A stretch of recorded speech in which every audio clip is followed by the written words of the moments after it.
Anti-war protests break out across Russia despite attempts to stifle them. Here's a summary of the article.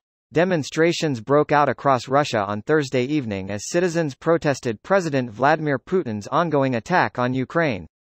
Police, apparently anticipating the unrest, moved swiftly to stifle any dissent at home, the Daily Beast reports, including preemptively arresting known activists before they even reached the protests.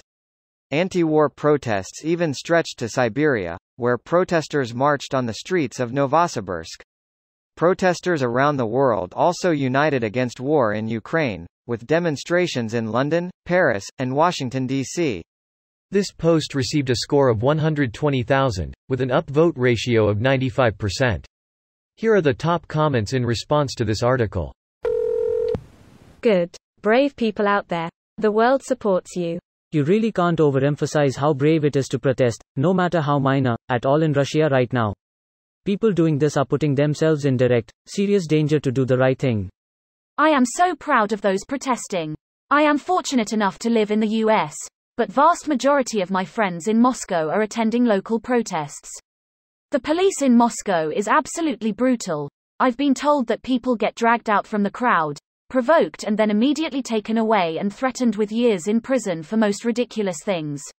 One of my acquaintances told me that at a protest his friend was arrested, beaten up and eventually sentenced to 8 years for attacking a police officer, after one bumped into him and he dropped a plastic Dixie cup, like the ones they give you beer in at a stadium, on a policeman's shoe.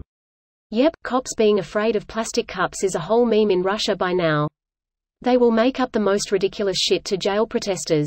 Sounds like a funny, but kinda sad, meme. That describes, like, most Russian memes and jokes.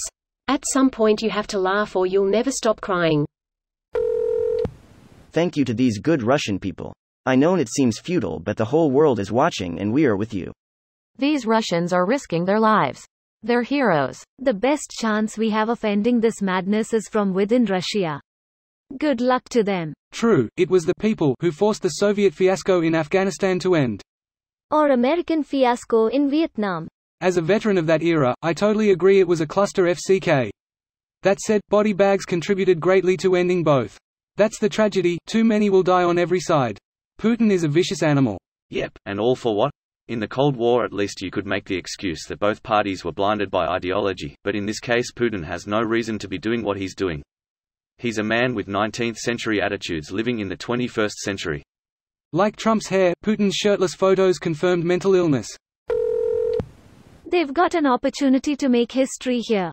Things aren't going to get better for them if they remain silent.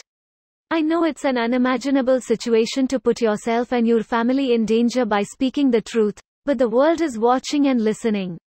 History is repeating itself. The Russian people are eventually going to need to fight for their own freedom.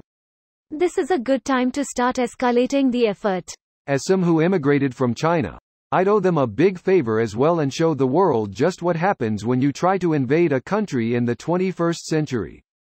If every regime looked at Russia and saw this invasion leading to revolution at home, well, I'll bet they'd think twice about it. This video was automatically created by Reddit to speech. The article and comments in this video were selected from Reddit according to their upvotes, and any paraphrasing was performed by smmry.com, without any human intervention.